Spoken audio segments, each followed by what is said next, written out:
Good evening. Welcome to another Classic Comics live stream. I hope you're all having a good weekend.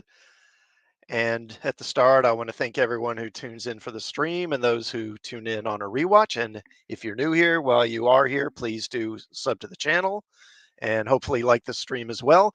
So, there's a lot of Marvel related stories I was going to take a look at. I'd gotten away from Marvel for a while, but Marvel and Disney are inevitable, I guess, as the saying goes. So there's plenty of Marvel-related news this week. It looks like they're going to reboot the MCU.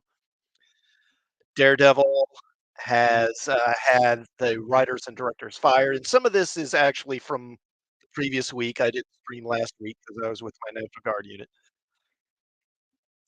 What else? Let's see. The box office projections for the Marvels not looking good.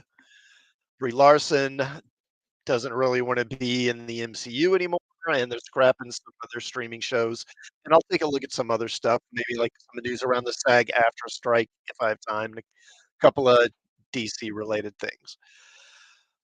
So I guess just go ahead and we'll get into it here. Let me bring this one up. Alright, so this is from Screen Rant. And this is Avengers 6 will soft reboot the MCU and bring back retired characters. Uh, Kevin Feige, quote, backs rumors. And where to go? Okay, here it is. All right. So the MCU could reboot after Avengers Secret Wars in just 4 years, according to a new quote from Marvel Super or Marvel Supremo Kevin Feige. The upcoming Avengers 6 will close out the currently announced slate of upcoming Marvel movies on May 7th, 2027. But Feige also has said in a recent interview with Variety that the MCU has, quote, barely scratched the surface of the story potential from Marvel Comics. Yeah, well, that's true. They have. Um, although one thinks that's kind of deliberate, but whatever. But that potential may come with a soft reboot in the very near future to consolidate the timeline, trimming the fat, and most excitingly, bringing back characters who have dropped out of the franchise. Speaking on the Watch podcast, author of new Marvel book MCU, The Reign of Marvel Studios, Joanna Robinson dropped a bombshell that could change the Marvel cinematic timeline massively. Quote, we have a quote from Kevin Feige sort of implying that, like Secret Wars will serve as a soft reboot in which they can prune everything. That's not to use a Lokiism. They'll prune everything that's not working and just keep what is working, or bring back people that you thought were gone forever, unquote. Well, what is really working right now in Marvel? What is actually working? I don't even know. Diving into okay, work with me here. Where Okay, here it is. All right. Diving into MCU, The Reign of Marvel Studios for further hints, it's notable that the final chapter titled How Much Have We Left? Or How Much We Have Left has the following paragraph close to the end relating a meeting with Feige that concluded with him revealing a poster from 1988 drawn by Ed Hannigan and Joe Rubinstein of hundreds of Marvel characters as an indication of how many characters could come to the MCU. And I will bet you anything from 1988, Ed Hannigan, Joe Rubinstein, I will bet you money that poster he showed was actually the collected covers for the official handbook of the Marvel Universe, because those are the artists that did the covers for that series, and all the covers actually fit together into, like, one big collage and one big image. So I'll bet you money that's the poster that he was showing. As the MCU spilled over into streaming programs and the multiverse saga, Feige had to learn different lessons from the comics: how superheroes periodically needed to be rebooted, how to stop variants and spin offs from spiraling out of control, how an annual mega crossover event could unify a disparate line of characters. Yes, and also eventually cause crossover event fatigue. That's another thing. The question of why Marvel would reboot the MCU, even softly, is a particularly pressing one, given how successful most of the franchise's releases have been. But there is a need to consolidate the timeline. After Marvel came to possession of the rights to the former Fox Marvel characters, most notably the still missing X-Men and the Fantastic Four, and with Marvel TV in such a perceived negative state that the Disney company is rebooting their entire approach to making new shows.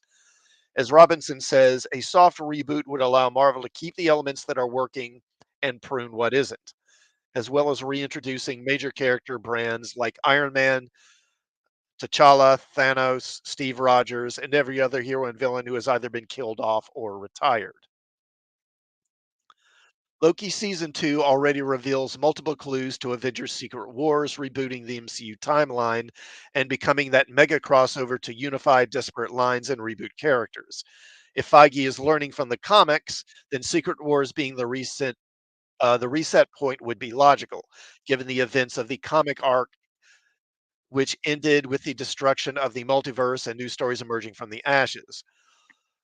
Loki season 2 already confirmed that the first multiversal war of 2321 reset the timeline once, and Sylvie's murder of the timeline guardian and subsequently emergence of the Council of Kangs sets up a repeat of that war. And you have to assume a repeat of the reset to stop variants and spin-offs from spiraling out of control. So, I mean, they do need to do something. Is a total reboot necessary? I mean, I don't know, but it is certainly a way to go. They do have to do something to shake things up and to fix the current state of Marvel. And certainly bringing back some of their marquee characters like Iron Man and Captain America will help. But again, are you gonna have new actors in these roles? That's because a big part of it is people like these particular actors in these particular parts, and if you bring in new actors, there's no guarantee people are gonna respond positively and like it. Some probably will, but some may not. And I do think that bringing the Fantastic Four and the X-Men in is going to be pretty important. Although for me personally, I'm more I mean, the Fantastic Four needs to be in the MCU, but watching the X-Men in their own sort of universe, in their own sort of separate world in those Fox X-Men movies over the years, it's really made me realize that the X-Men really kind of work better that way, honestly. They kind of work better when they're off in their own world where most of the superhumans are mutants like them. It just makes more sense, I think. And I'd honestly be happy if they just kept the X-Men off in their own sort of separate continuity and had them doing their own thing and not bring them into Marvel. I mean, I know they're going to, so there's no point in talking about it really, but I actually would be fine if they did that. But the X-Men, or excuse me, rather the Fantastic Four, they need to be in the Marvel universe. That is something that needs to happen. But will it will it turn things around? I mean, that's the big question. And honestly, I'm not convinced that it will, not unless the writing gets better. They say in this article that Feige's learned all these lessons. Well, in my experience, when Hollywood stumbles or they make mistakes, if they learn lessons, basically they learn the wrong lessons. They pretty much just, the lessons are that what they take from it just reinforces what they're already doing or what they already think. So, will that actually result in better movies and TV shows? I'm skeptical. But anyway, let's go ahead and move on. So, Marvel is continuing to shake things up, and another thing they're doing is they're shaking up their TV shows, and most notably Daredevil. And again, this is from Screen Rant. So, MCU Daredevil show in chaos as writers and directors are fired amid major Marvel TV shakeup.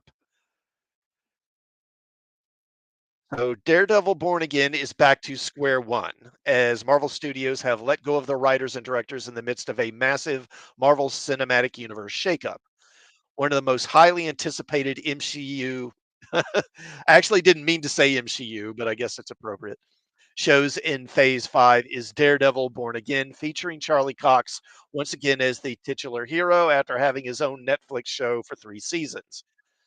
Daredevil Born Again season 1 production has been on pause since the Writers Guild of America strike began in May, which recently came to an end.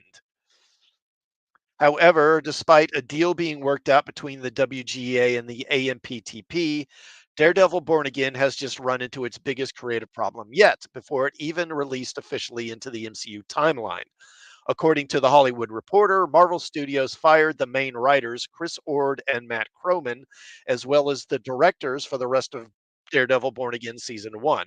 The trades reveal that this took place in late September after the footage for the first batch of episodes, quote, was enough for Marvel executives, including Chief Kevin Feige, to review the footage and come away with a clear eyed assessment. The show wasn't working, unquote. A new creative team is currently being searched for, while Marvel Studios is planning to, quote, keep scenes and episodes, though other serialized elements will be injected. While there aren't a lot of exact details about how significant Daredevil Born Again's changes will be, the overhaul is helping present a few key factors for how the show will be executed. Uh, okay, I lost my. Okay, so for starters, one of the big problems that seemed to have followed the MCU TV show was that it felt more like a legal procedural rather than being similar to Daredevil's Netflix series. A major example that was revealed from the report was that Matt would not even be suited up until Daredevil episode 4. So he doesn't even become Daredevil until episode 4. Brilliant. Whoever is appointed to run Daredevil Born Again will be required to craft pilot and show Bibles while also having a potentially multi season vision rather than treat it as a limited series. The show is also required to compare up against its predecessor show outside of the MCU or risk seeming like a watered down repeat, which puts some real pressure on the show and his creative team. For the time being, it appears that nothing is being changed to the Born Again cast, but that remains to be seen. Even though this is a major setback for Daredevil Born Again, it might be the shakeup it needed, especially if the previous vision didn't seem to be working in the long term. Since Daredevil is one of the MCU's most popular characters and the breakout hero from the Netflix era, it makes sense that Marvel Studios is wanting to be extra cautious when it comes to his new show. Hopefully, positive updates about Daredevil Born Again will emerge sooner rather than later. Well, at least they're getting to the point now where they're understanding they have to take consideration of how they handle these characters, right? They can't just crap something out and then expect it to go well and for people to tune in and like it. And that if they do that, that it won't do damage to their brand or damage to the character. So I'd say that is progress of a sort. Now, will what we get really be that much better? I mean, that remains to be seen. I'll believe it when I see it. And there's actually let's take a look at that Hollywood Reporter story. Let me bring that one up because I think that had some other information in it. Let me, where is that? Okay. Da-da.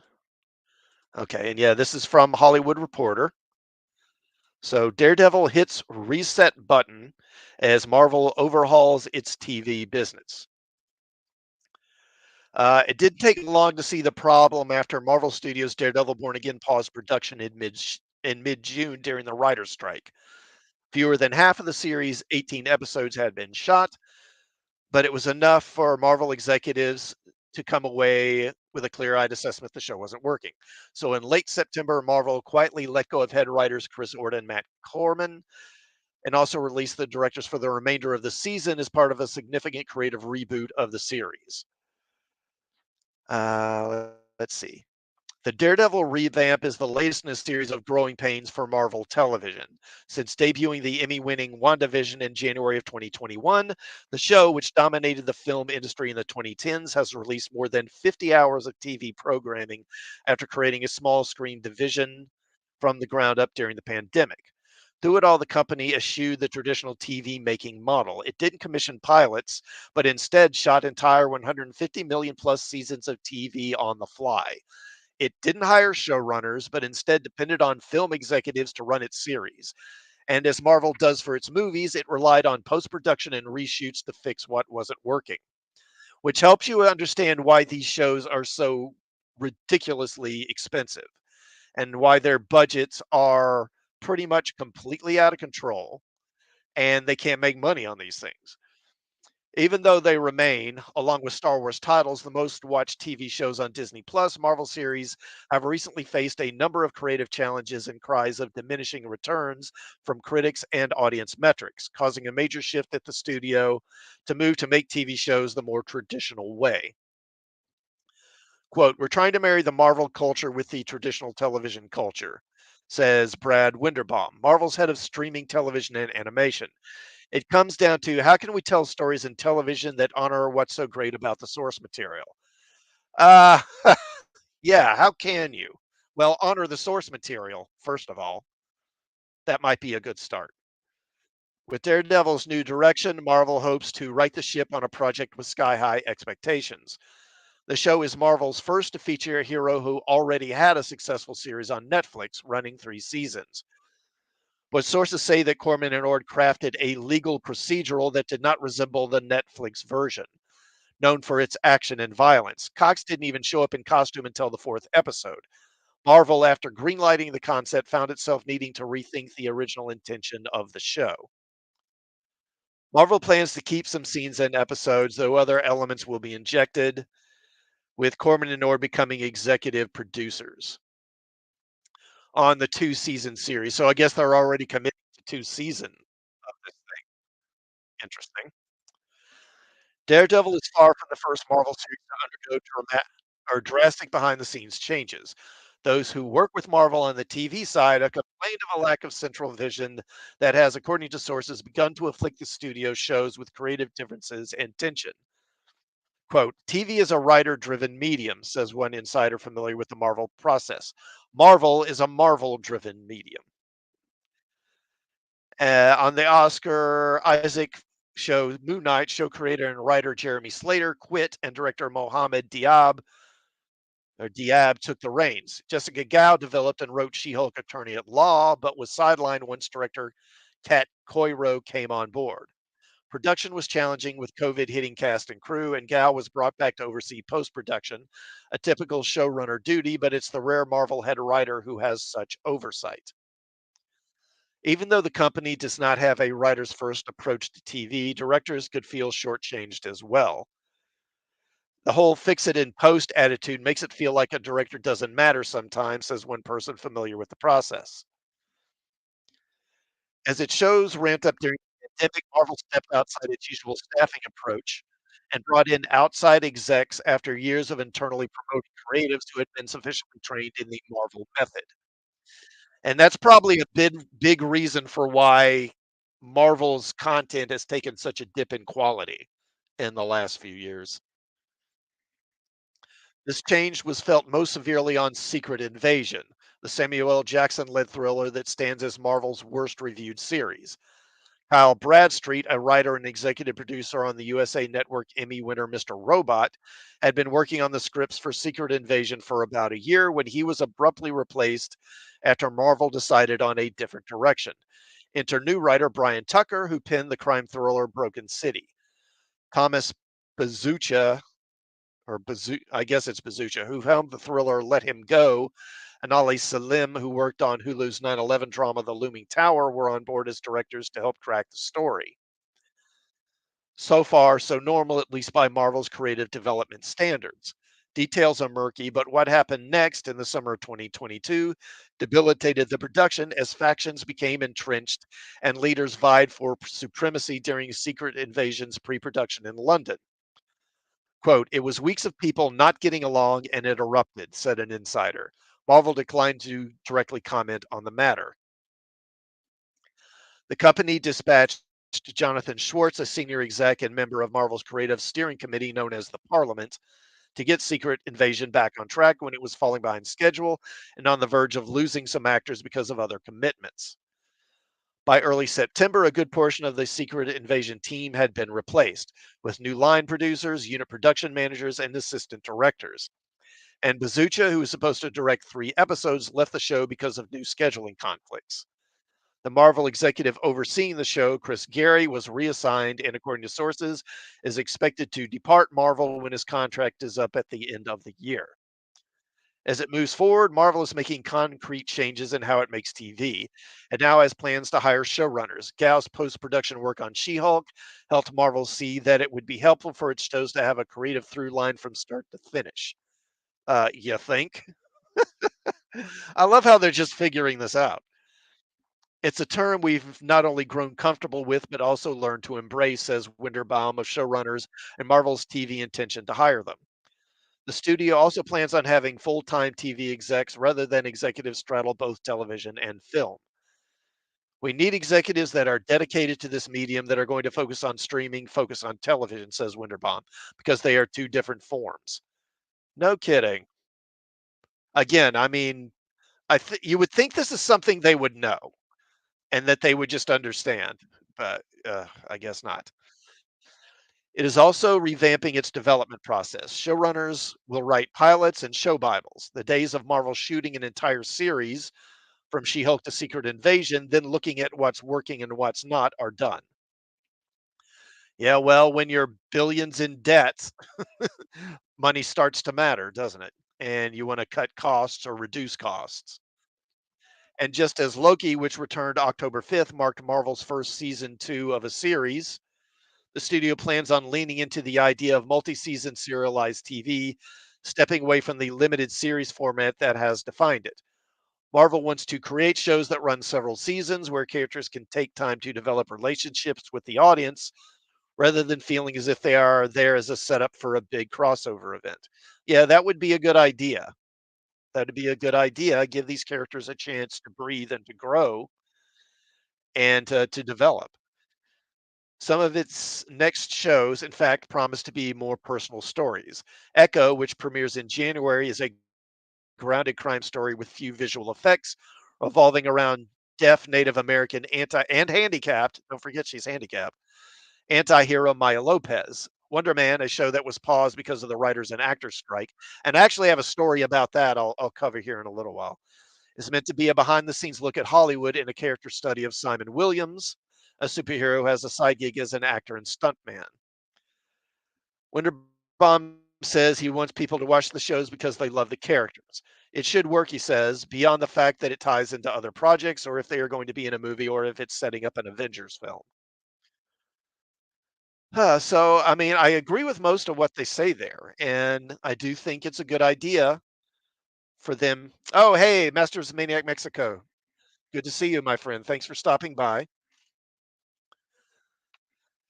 And I do think generally this is a good direction for them to go. They're saying the right things, but again, as I said before, is this really going to result in changes that are going to be good? Because one of the problems with these shows has been is that they're bringing people on who just aren't qualified to do them. I mean, the people who did She-Hulk, they basically admitted right up front in interviews that they didn't know how to write legal stuff, legal dramas. They didn't know how to do superhero stuff. They didn't even know how to do the comedy.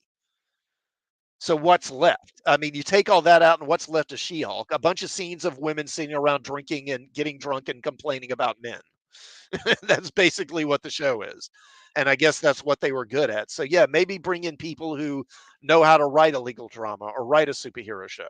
I mean, it's a wild revolutionary idea, but maybe that one. Okay, so let's move on.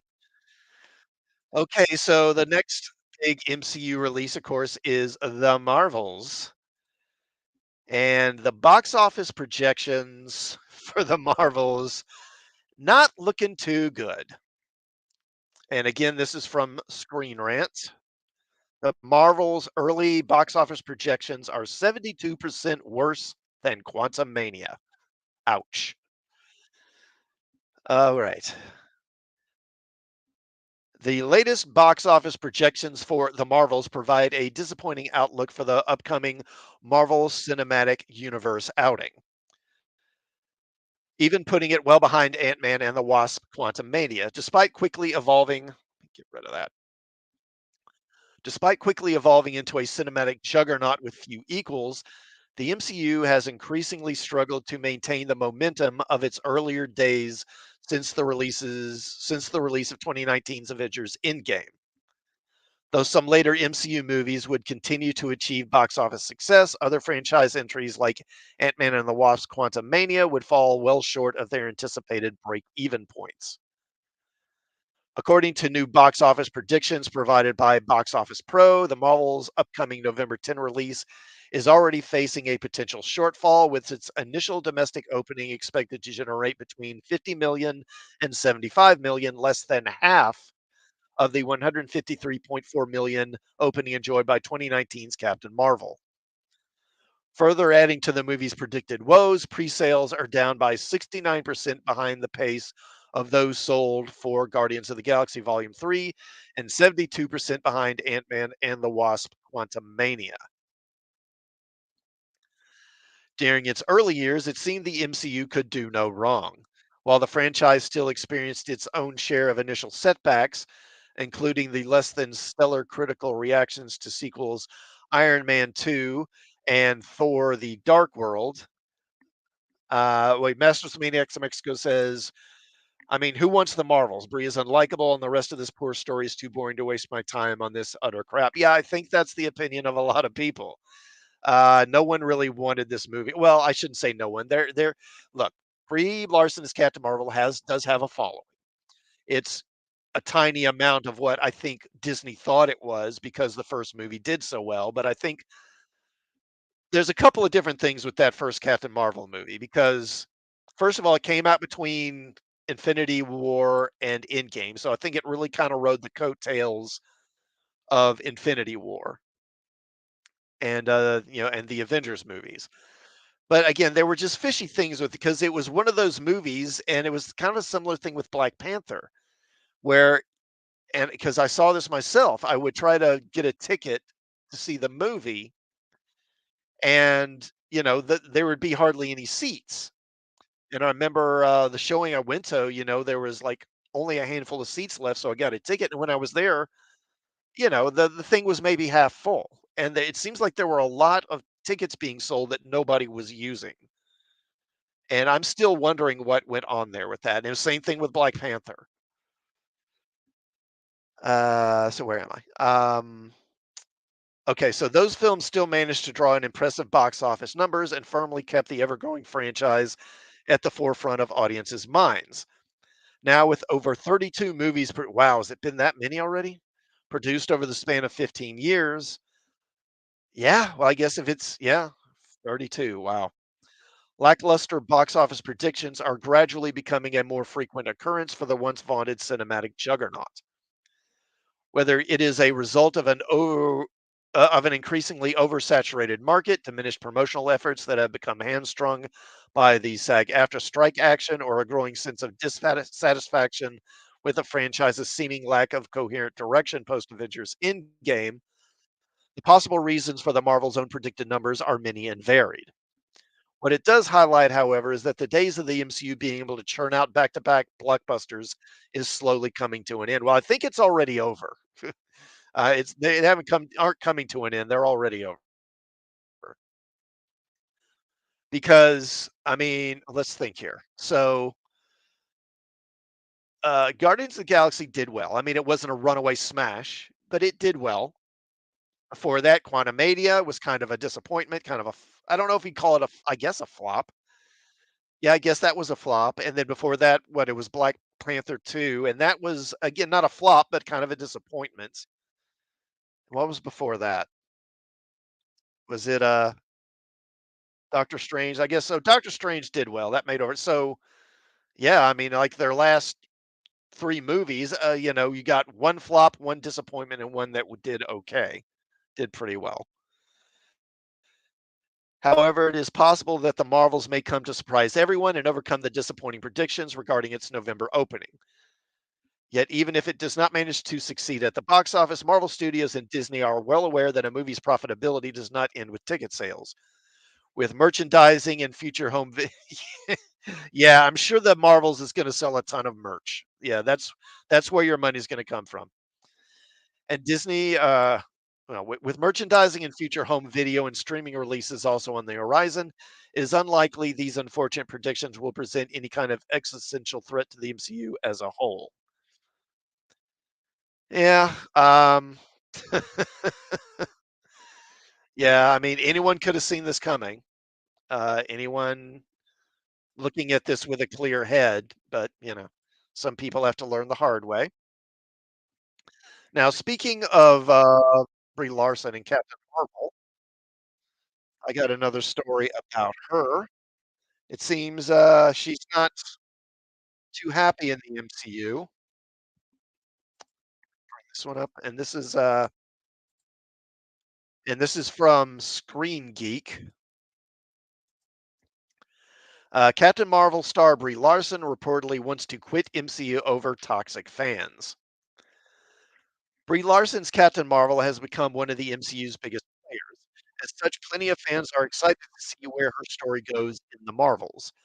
On the other hand, plenty of Marvel fans have also been toxic towards Brie Larson, and now a report claims that she wants to quit the MCU as a result. Brie Larson has faced backlash against her part in the Marvel Cinematic Universe since she first appeared in the franchise. Now, as shared via the Watch podcast, a report claims that she wants to stop playing the character as a result. This is allegedly in spite of Marvel having big plans for the character. Here's what MCU Reign of the Marvel Studios author Joanna Robinson shared. Quote, Marvel Studios put Brie in a prominent place in the MCU. I don't know if Brie Larson was the wrong person for the role necessarily, but the toxic backlash means that Brie Larson doesn't want to play Carol Danvers anymore. Of course, this should be taken with a grain of salt, but it does seem to indicate that, at the very least, Brie Larson is tired of the backlash against her and her character. It's possible that she could win fans over, especially if the Marvels ends up being a success. Nah, I don't think that's likely. Though we've seen also how toxic the internet can be, so it's just possible that the toxicity won't stop. It's certainly disappointing to see celebrities have to quit their jobs just to simply avoid the toxicity of the internet. Yeah, she'll be fine, I think. I don't think she's gonna wind up in the poorhouse anytime soon. But we'll have to see how Larson feels, especially once her next appearance is revealed in the Marvels this November. So, look, it is unfortunate that we've gotten to this place where there is so much hostility between the fans and the people who are creating their entertainment, whether it's TV or comics or video games or what have you. But the audience didn't change. The audience didn't change. The people who are making it and the kind of content that they're making is what changed. And I think in a way, Brie was kind of set up to be in a bad situation because first of all, Marvel Comics started pushing Carol Danvers as this big character. They basically wanted Carol Danvers to become their marquee flagship character instead of Spider. And that was never going to happen, but they just kept pushing her, and fans got sick of it. And then they did the same thing when they brought her into the movies. They clearly set her up with this intention of she's going to be, as they said in that article, a key player, and she's gonna be kind of, pretty much the main character going forward. I think the idea was that post Endgame, the main players in Marvel were gonna be Captain Marvel, Spider-Man, and Black Panther. Now, of course, uh, the death of, oh, good lord, I'm forgetting his name, the actor who played Chadwick Boseman. That was it, right? His unfortunate death, of course, scuttled that, and then Brie Larson got into such a contentious relationship with much of the fandom. And look, both sides, I think they have some blame here. I think some fans didn't really give her a chance, but Brie Larson also kind of brought some of this on herself. She again, it's this playbook that they keep following. You're seeing it with what's her face, the Rachel Zegler, who's doing Snow White. Where they cast an actor and the actor like immediately jumps out on social media and starts trashing the audience. And what do you think's going to happen when you do that? And Brie Larson did that kind of stuff, and she's got a significant amount of the blame here on this too. She could have not said some of those things. And I'm not saying people would necessarily love her in the role then, but it wouldn't be as necessarily a hostile relationship, perhaps. But yeah, I mean, if she leaves, I don't think a whole lot of people are going to be disappointed. There will be a contingent, and how much of the fan base are they? I don't know. 20%, I'd say at the most, who will be disappointed, but most fans, I think, aren't going to care or going to say good riddance. Okay, 7:37. Okay, I'm not gonna go too long because I actually do have something that I gotta take care of. So I'm only probably gonna go about 45 minutes for this stream, although I will be putting out a video shortly thereafter talking about the New York Comic Con this year, so I hope you'll check that out. But let me do, one more Marvel story here, and again, this relates to that Marvel or Wonder Man show that I mentioned earlier, and this is from Bounding into Comics. Bounding into Comics, John Trent, the guy who does that website. It's really, pretty good, website. I encourage you to check it out. Okay, so, Marvel will reportedly scrap more TV shows after Daredevil: Born Again, including Wonder Man. A new report claims that Marvel is not just stopping with Daredevil: Born Again, but will scrap a number of other planned Marvel Studio Disney Plus productions, including Wonder Man. It was reported by The Hollywood Reporter's Boris Kitt earlier this month that Marvel Studios was scrapping its Daredevil Born Again Disney Plus series after they let go of writers Chris Ord and Matt Corman. Under Ord and Corman's vision, the show was reportedly a legal procedural that did not resemble the Netflix version known for its action and violence. It was also reported that actor Charlie Cox did not suit up as Daredevil until the fourth episode, with a rumor claiming that it was going to be due to him failing to save Foggy Nelson. Because of course Foggy and Karen aren't in this series, or at least they weren't. Maybe they'll bring them back now. I don't know. Now the studio is looking for new writers, and they are planning, quote, a significant creative reboot of the series, albeit they do have, quote, plans to keep some scenes in episodes, though other serialized elements will be injected. Pardon me a moment. Let me take a drink of water right quick here.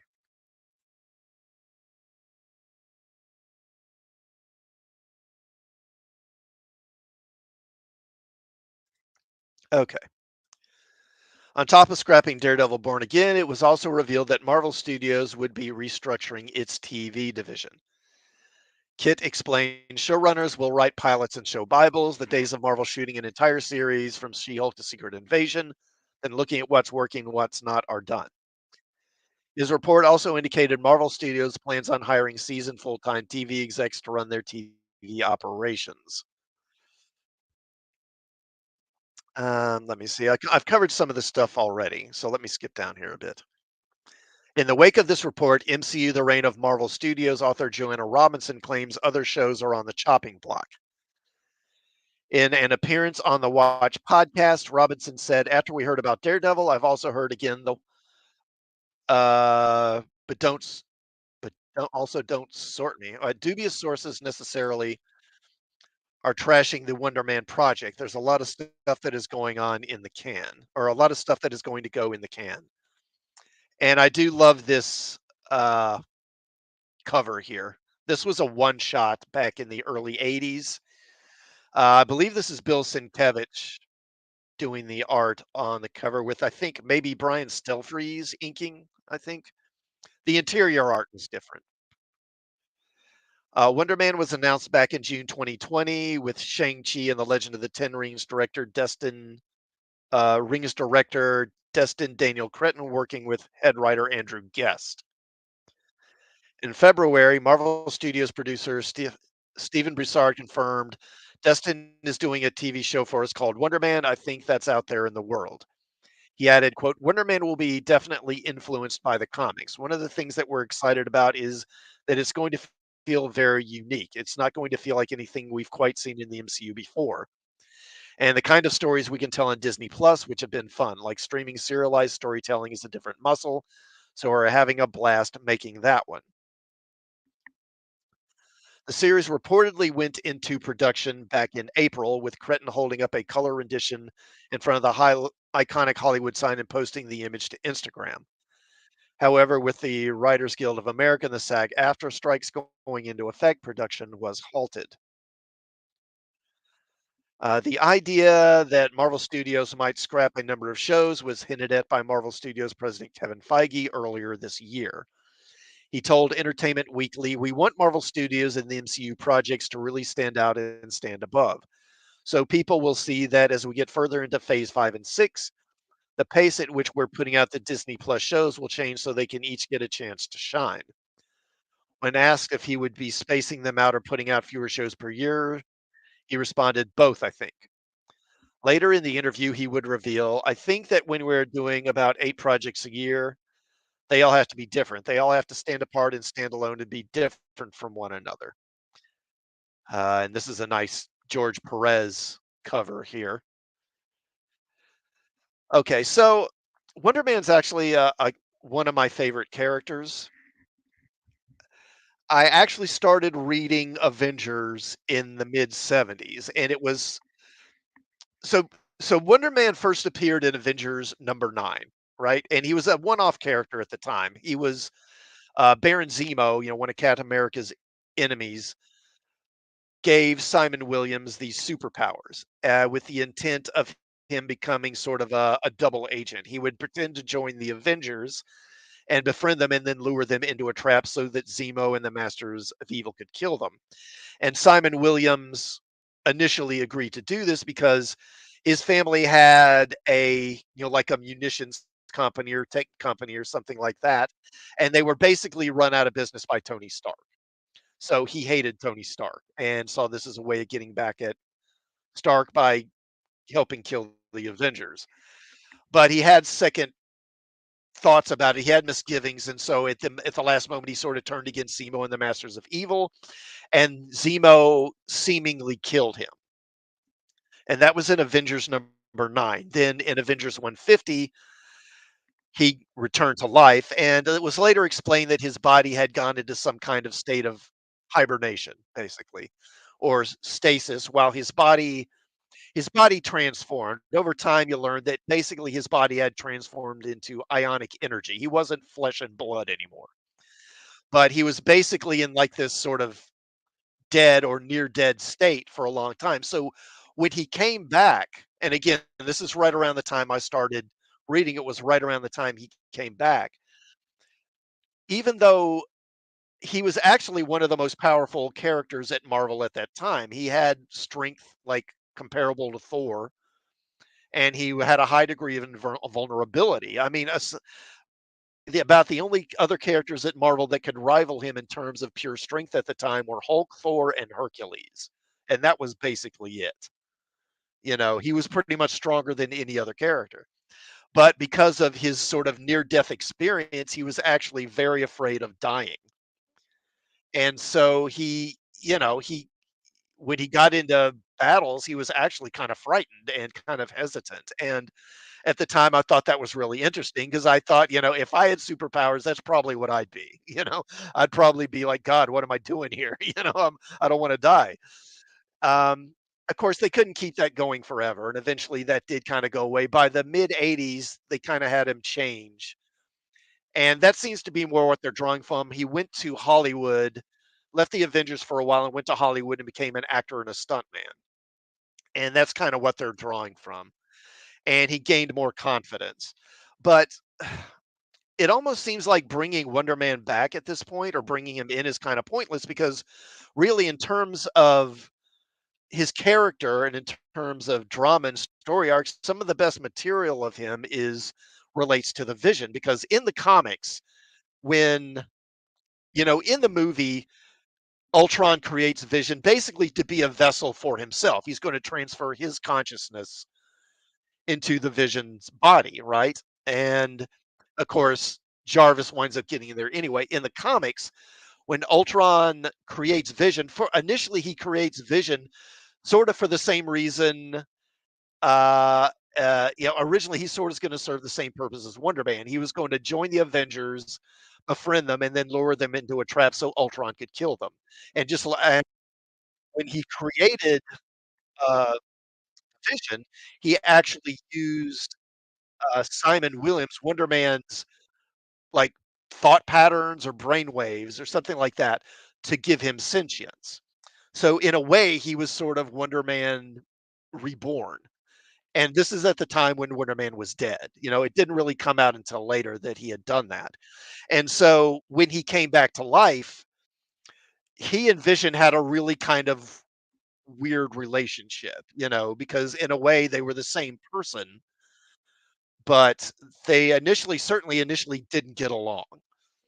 And I think part of it was maybe that Vision sort of felt threatened by him, and I don't know. It's kind of weird, but it made for a lot of good sort of dramatic tension between them, and it was furthered by the fact that, of course, by the time Wonder Man came back, Vision and Scarlet Witch were a couple. They had sort of, I think in fact, yeah, they'd already been married by that point, so they were a couple. And of course, with Vision being in love with Wanda, well, he has Simon Williams's personality or his thought waves, or right, brain waves, his thought patterns. So, not surprisingly, over time, it sort of came to light that Wonder Man was in love with her too, which kind of figures. And so then that was another sort of point of contention between them. They had this sort of, kind of love triangle going for a while.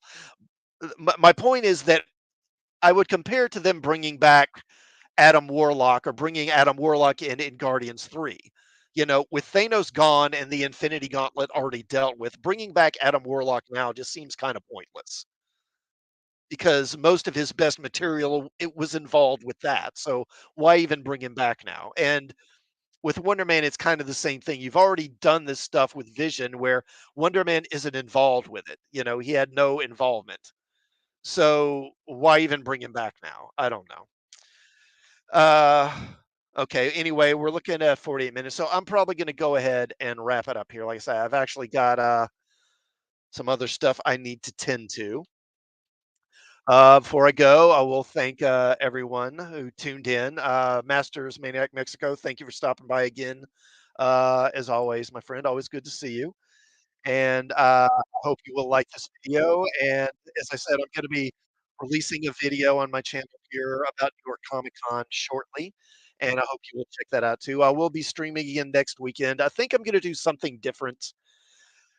Um, I'm probably going to do something related to Halloween. I'm thinking about doing a stream, maybe just talking about some of my favorite Halloween or horror films that I think are kind of underrated and don't get the attention that they maybe deserve as just sort of relating to the Halloween holiday. I think that could be fun. So that's probably what I'll do next time.